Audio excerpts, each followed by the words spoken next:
2026 का population census release होगा। 2025 में काउंटिंग स्टार्ट हो जाएगी और फाइनली 2026 में ये डेटा रिलीज होता है। हालांकि कोविड के टाइम पर ये होना चाहिए था, लेकिन कोविड के कारण नहीं हो पाया। लेकिन इसके साथ साथ जनगणना के साथ साथ एक जरूरी चीज और होगी जो 50 सालों से नहीं है, जिसे हम कहते हैं डीलिमिटेशन। बेसिकली डीलिमिटेशन का मतलब होता है कि जब कभी भी जनगणना होती है तो पॉपुलेशन के बेसिस पर जो लोकसभा की सीटें होती है, विधानसभा की सीटें होती है, इनका डिवाइडेशन होता है, इनके नंबर चेंज होते हैं। अगर हम लोकसभा की बात करें तो इसके नंबर चेंज होते हैं। ये नंबर बढ़ भी सकते हैं और कम भी हो सकते हैं। ये डिपेंड करता है पॉपुलेशन स्टेट वाइज कितनी चेंज हुई है। 51, 61, 71 में 3 बार डीलिमिटेशन हुआ था। उसके बेसिस पर सीट चेंजेस हुई, लोकसभा की सीटों के नंबर बदले, बढ़े भी सही और कम भी हुए। हालांकि उस टाइम पॉपुलेशन बढ़ रही थी तो हर जगह पर नंबर बढ़ते गए। नॉर्थ इंडिया के अंदर पॉपुलेशन का जो एक्सप्लोजन है वो बहुत ज़्यादा हुआ है। साउथ के स्टेट में ये पॉपुलेशन काफ़ी हद तक कंट्रोल रही है।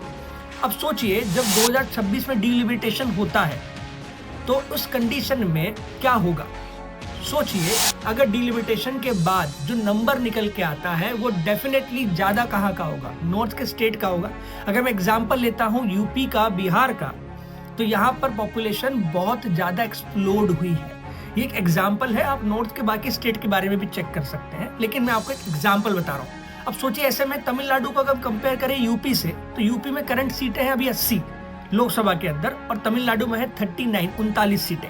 लेकिन अगर डीलिमिटेशन होता है तो सीट बढ़ के 80 से हो जाएगी 128। वहीं तमिलनाडु की सीट में इंक्रीमेंट होगा सिर्फ 2 का, मतलब 39 से हो जाएगी 41। ऐसे में जो इन्फ्लुएंस है पॉलिटिकल पार्टीज का, जो रिप्रेजेंटेशन है लोकसभा में, वो कहीं ना कहीं नॉर्थ स्टेट का बहुत ज़्यादा हो जाएगा साउथ से।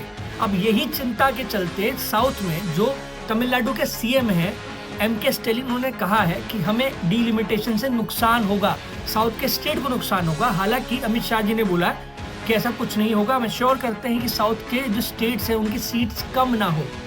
आपका इस बारे में क्या कहना है?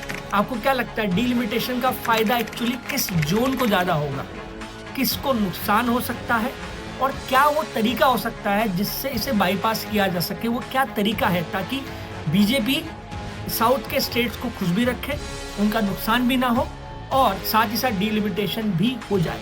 कमेंट में जरूर बताइएगा। आप लोग देख रहे हैं मैच्योर इंडियन, मेरा नाम है मयंक पारेख। धन्यवाद।